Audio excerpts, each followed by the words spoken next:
How's it going, guys? Welcome to Audio Addiction. We have Jagwar Twin with us today, and he can say his name and what he does in the band. My name is Roy, and I am Jagwar Twin. All right. Well, Roy, thank you so much. I also want to give a shout out to Eder for getting us acquainted here. So big salutes. I had the opportunity to listen through a good chunk of your discography while I was at the gym earlier today. So I really enjoyed it, and it's a group I probably wouldn't have found out otherwise. So it was cool to get you put on my radar. And I know you also released a new track called Life is Good. So I'll leave a link down in the description to go check that out. But Roy, I wanted to know how Jaguar Twin started out. I'm just kind of a huge band nerd, so I always love to know how people kind of get their musical journey started. So how did you start creating under the name Jaguar Twin? I had done a lot of music in the past. I played Hmm. in bands all growing up, and I did a bunch of music solo. But Jaguar Twin, even though it is a solo project, was sort of me coming to this place where I wanted to explore polarity.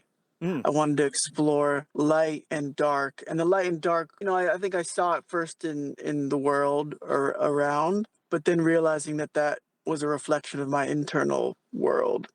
And so Jaguar Twin is really the exploration of first my internal worlds, light and dark, and the reflection of that in the external. yeah, I found that a lot of your music kind of, especially I also tried to look at the lyricism, especially for Life is Good. I kind of felt a lot of resonance with that one because I think it's very easy to like look at things and be like, wow, you look at people's social media and you're like, wow, they must be living like the best life. And then I feel like internally we all kind of go through those like struggles and stuff. How crucial is that for you to kind of, I feel like you write from the heart, which is always really cool to see. In terms of your artistry, how crucial is that for your like writing process to be like, I guess, more open or more natural with the way that kind of you want to relay your emotions to people? The heart is the key. And as you observed, I do write from the heart, Hmm. but I didn't always. Often I found myself, I sort of went, when I started out, I was writing all from the heart, from feelings, from true Hmm. emotions. And but then, it starts to be like, well, I gotta make money, I gotta make this a career. Sure. And I think the trap that a lot of artists can find themselves in is starting to write music from the head. And I found myself in that trap for a few years. And I think it's a continual process to get out of the thoughts, to get out of the mind. And I mean, the mind is a useful tool, of course, but it needs to be subservient to one's own heart and inner guidance system. So the heart is crucial. Yeah, and I love that the way that you kind of and in the complete opposite end of the scale for the music, it's very like whimsical. It's very like I almost kind of put it in the same lane as like a little bit avant-garde in some ways. And I really enjoyed the like almost like the nursery rhyme kind of like aspect to the way your writing style is. Was that something you kind of came to? Because I listened to everything from your first record to the most current stuff. I kind of noticed more of a musical direction of, especially with the newer stuff, being a little bit more whimsical in the writing style. So for you, was there kind of something in your head mentally where you were like, hey, let's try to switch it up. Let's do something different with like the couple new singles that you've released recently. That's a good question, Brandon. The lullaby sort of Mm, children's song yeah. aspect has been such a fun exploration because I've always loved the simplicity of that music. And I work with a producer called Jeff Basker, and he was one of my early mentors. And Mhm. he made me study this weird. He would be like, study Twinkle Twinkle Little Star, study nursery rhymes, and study why they're the most genius songs of all time. And it's wild because those simple songs are really the most complex. Mhm. And I think if you can get something that's, like take Happy Face, for instance, it's very Yeah, yeah, yeah. it's a very childlike melody, but mathematically it's also very complex, but also the most complex mathematical equations usually look very simple, like Einstein, E equals MC squared. That's not fucking simple.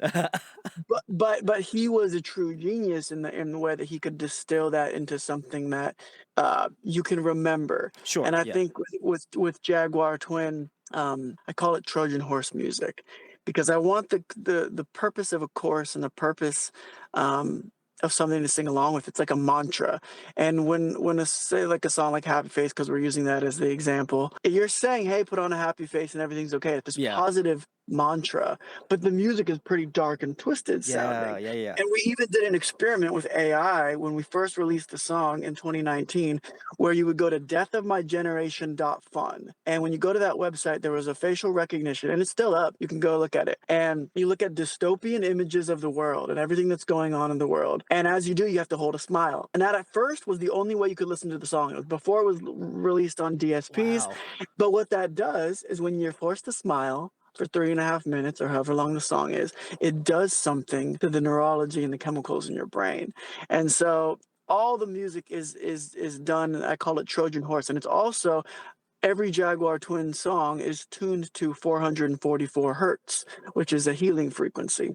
So it's a lot of subconscious things, but the goal is to heal the planet. Yeah, I like the metaphor of using it as a Trojan horse. I felt something like kind of going through your music.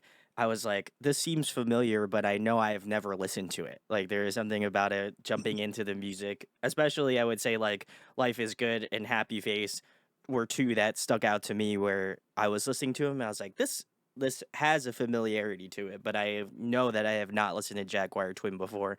So I love the aspect of it being so normal to me, but also like foreign in the same way because I have never listened to it. So I think the way that you kind of go about it is kind of, I guess, in terms of like the avant garde way that you write, I think it's also very, very easy for people to kind of jump in. It doesn't seem like this monumental task to listen to your music and be like, oh, there's some really cool stuff. But I do think that if you are a dedicated Jaguar Twin listener, then you're gonna pick out stuff that like you probably wouldn't have gotten on a surface level. So I feel like it's almost like an iceberg in a way where like the top half you're like this is a really catchy song, but I feel like if you're a dedicated fan, you might find some things that are underneath that you're like, holy shit, I did not realize that there's extra stuff going on in this song that kind of lend to your writing style and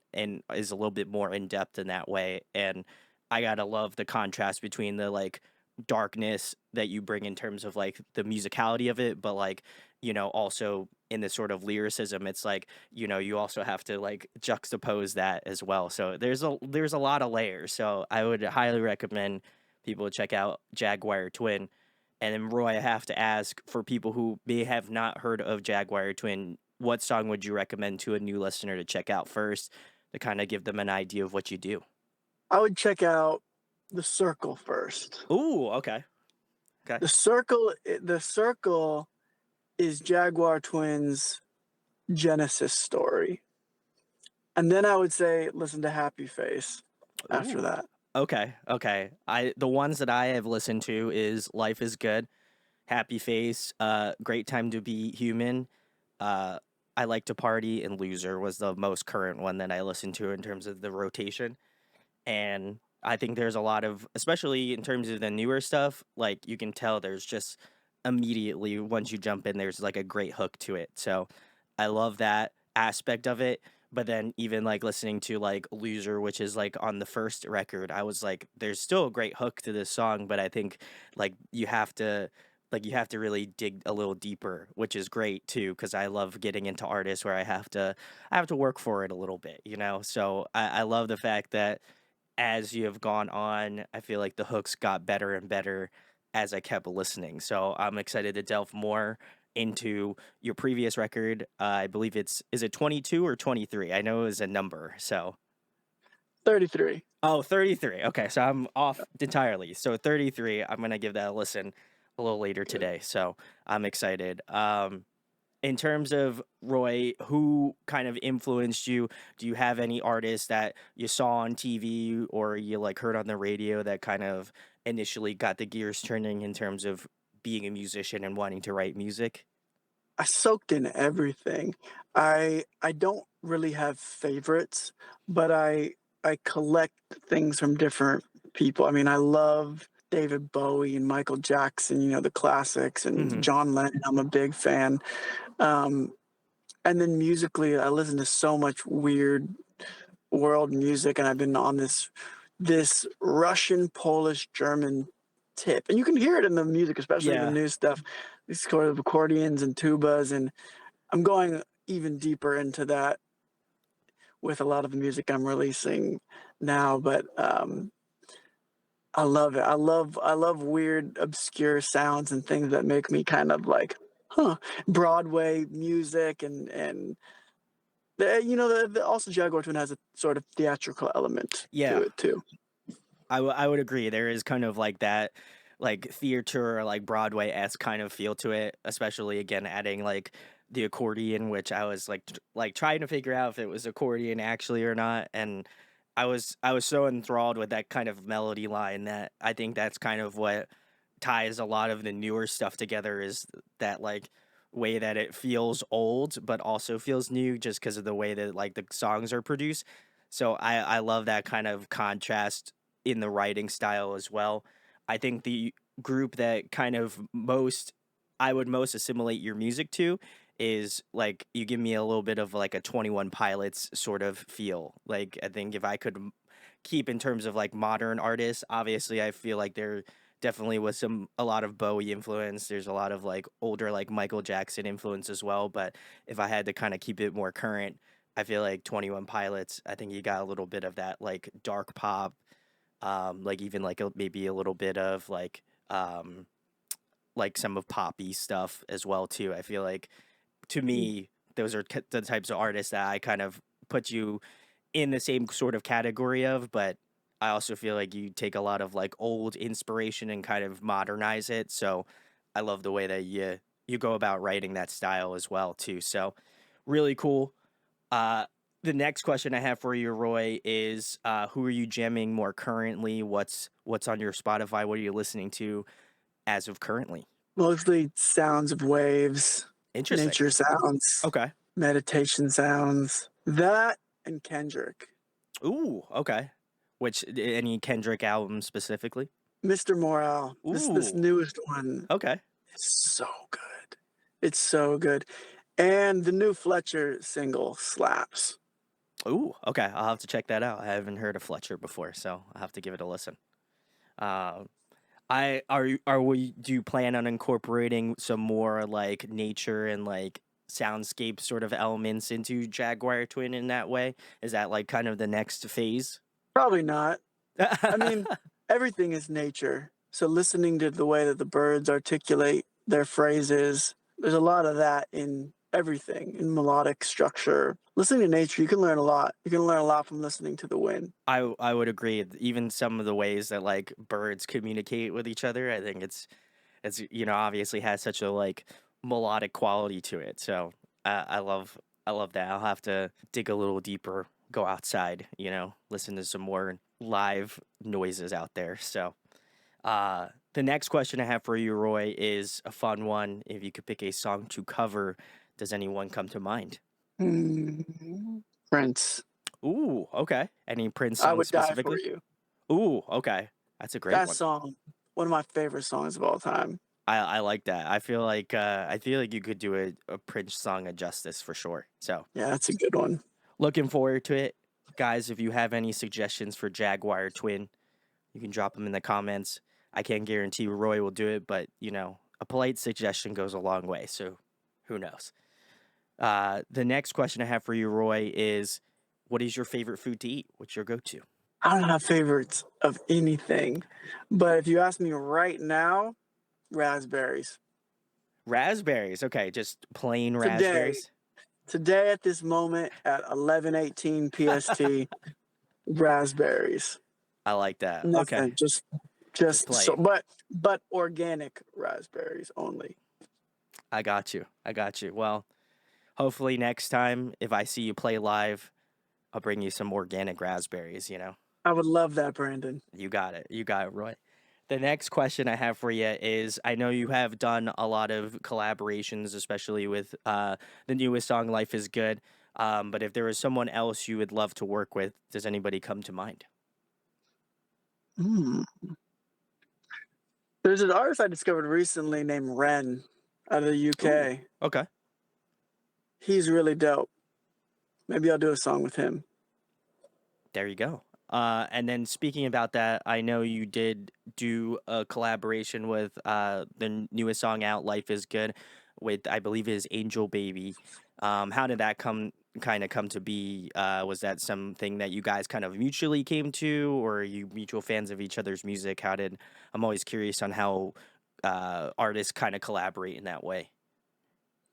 I heard about his music a couple years ago when I first started getting into AI and Web3 and um, blockchain. He was Angel doing some like really cool stuff in the metaverse world, in the Web3 world, Hmm. and my manager at the time linked us up because they knew each other, and we got in the studio and we just had fun. I didn't put any pressure on it, and the song turned out really good.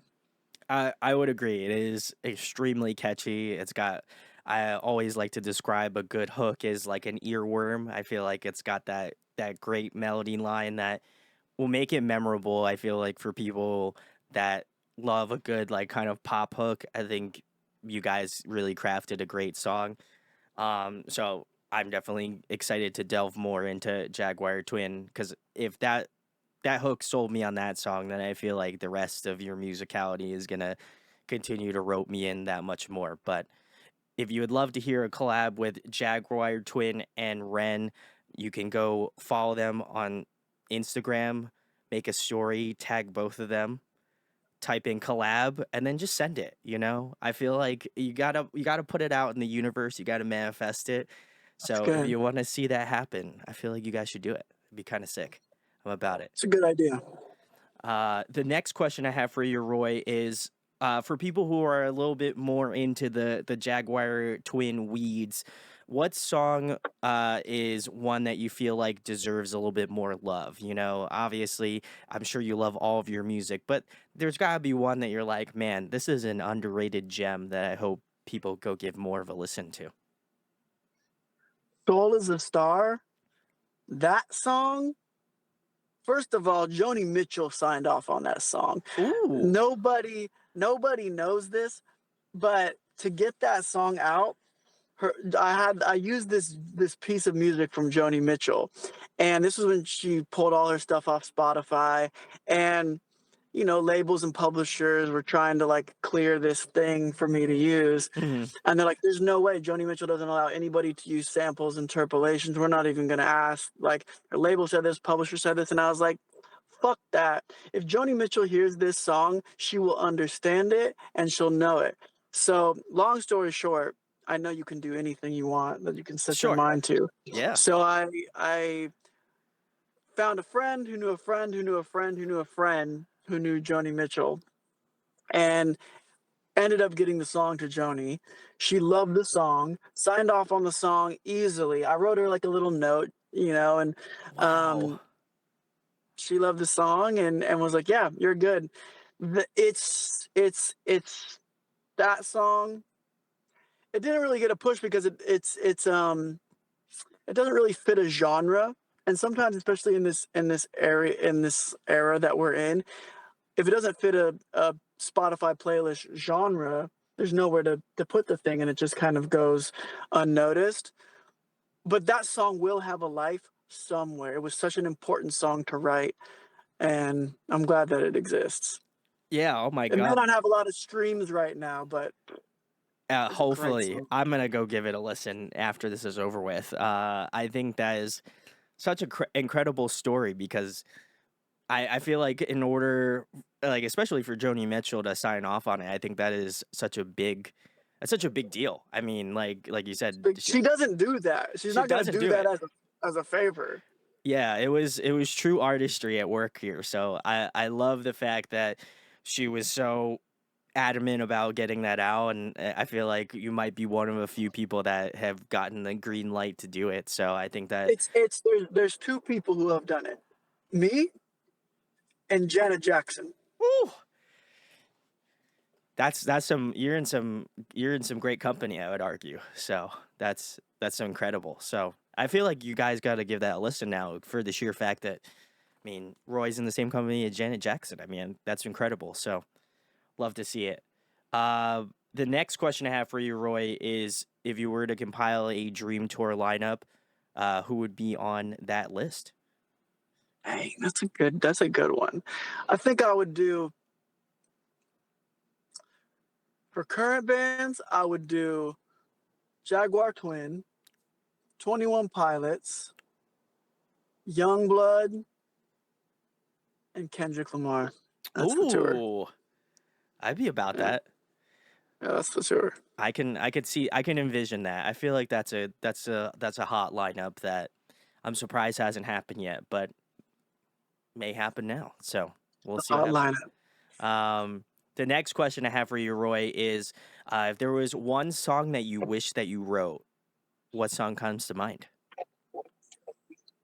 It really is "I Would Die for You" by Prince. I think that song is one of the most brilliantly written and crafted songs I've ever heard in my life. It's crazy. Prince is super underrated, I feel. Obviously he is, a monumental talent, but I feel like some of the songs that, he's not known or the songs that he's known for obviously have their sort of popularity to him certainly and well deserved, but I think there's so much underrated stuff that Prince has put out that I feel like people don't, know about or give love to. So, I might have to Prince is jump into it Prince more. is harder to digest. Prince is like you have to actively listen to Prince, and I think music is less active these days. I don't think that's Mhm. good or bad, but Prince is an artist you have to like read the lyrics and pay attention. Mhm. And music now is more uh, supplementary to something. Sure. I kind of agree to that to a degree as well. I think there is some level of like you go through your day, like my day job, I'll be listening to music and not really kind of pay attention to it because it's like something that I need to kind of keep my mind working, mind moving. But then there's sometimes I'll just throw a record on my record player and sit down and just like listen to it, enjoy it, and savor it. So I think it's the act of caring or listening to an artist that you really want to dive more into and have more of an appreciation for.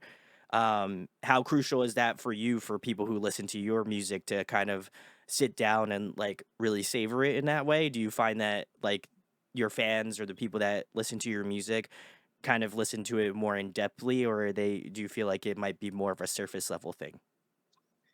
Jaguar Twin fans are the coolest human beings ever. They're like a bunch of weird geniuses, all in their own different ways. And it's funny because especially the last album, 33, that's when you have to just like put your headphones on, close your eyes, and like listen to all the things that are going on, and you'll hear a totally different thing.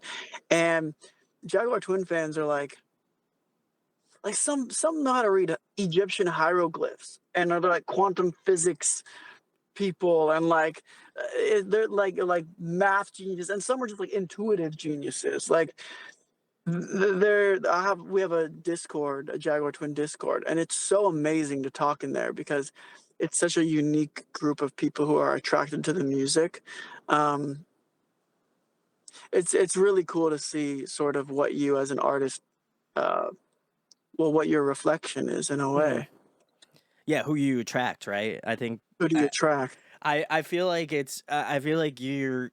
especially your music being as eclectic as it is, I feel like you attract that sort of eclectic fan base. You know, there's something about it that even listening to only like roughly 5 or 6 songs out of your catalog, I was just like, I got it. Like I understand like more of the eclectic nature of it, and I think some people will enjoy it, and I hope that people kind of, if maybe one song doesn't fit them, I would highly recommend going and listen to, another song. And if that doesn't resonate with you, then that's fine. People can go live their lives. But, I think my goal in having people on that like might not fit my type of music, listening habits, I always try to listen to it very in depthly and try to understand why people really love this group or why people, love the music that they make, right? And I think for you, at least Roy, I feel like it's just such a like cool experience to delve into it, and I think there's just so much more that I can get out of it. The more I get into it, the more I like feed into it more. So I'm excited to see where I'm at in like a couple weeks, and I'll have to join the Discord and see what's going on. So I'm excited about that as well. But the next question I have for you, Roy, is I'm sure you've seen a lot of bands in your time. What is one band that you feel like puts on a great live performance in terms of the artists you've seen? 5 Seconds to Summers, I love their shows. They're Oh, so fun. okay. Fun shows, really fun, just like dance parties.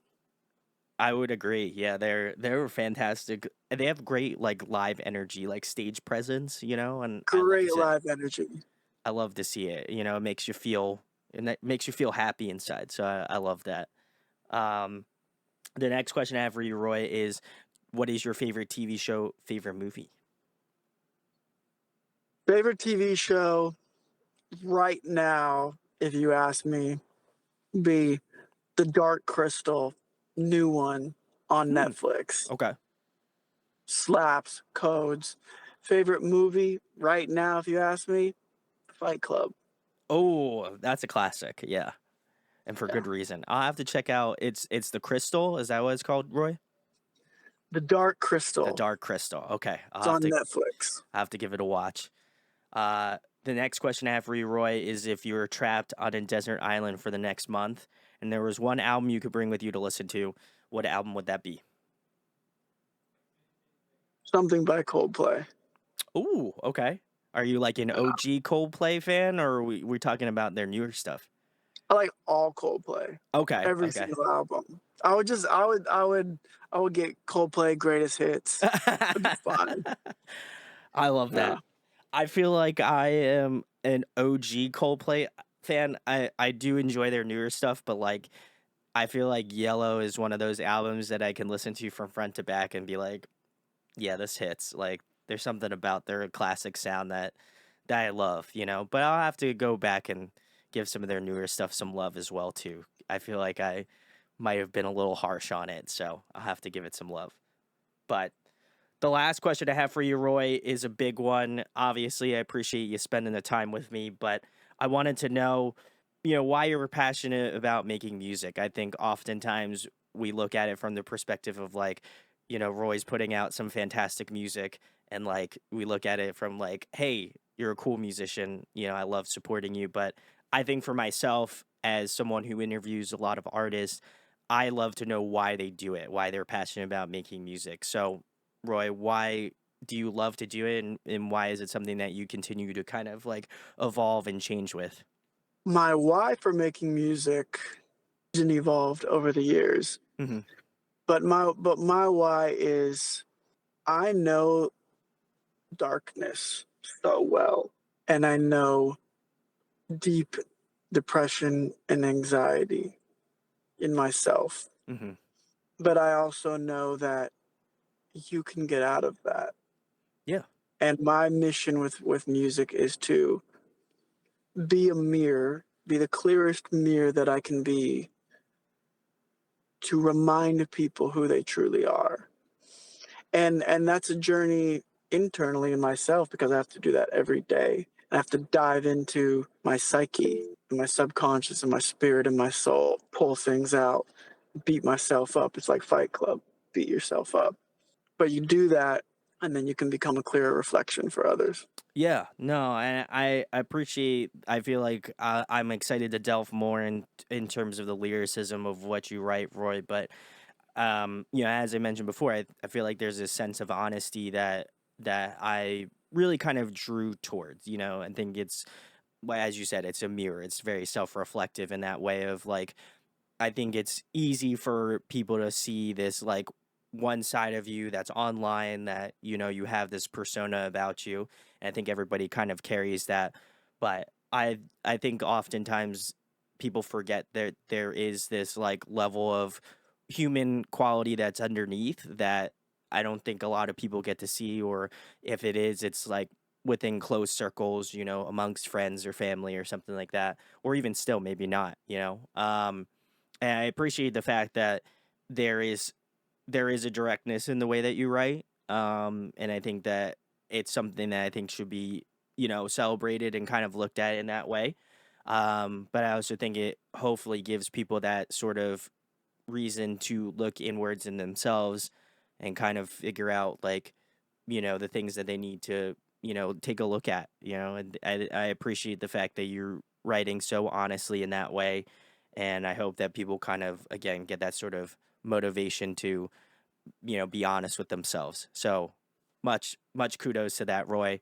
But I also have to leave you with the last thing. Gonna leave the floor to you. Tell them where they can find Jaguar Twin at, what you have coming up in the new year, and anything else you would like to plug about Jaguar Twin. You can find Jaguar Twin all over the World Wide Web. Just type in Jaguar Twin. You'll, you know how to do it. Um, yeah, it's been a Very cool. pleasure being here. Well, Thank you, Brent. no problem, Roy. If you like Jaguar Twin, he has a new song called "Life Is Good," which was helped out with Angel Baby. So go check that one out. I'll leave links in the description.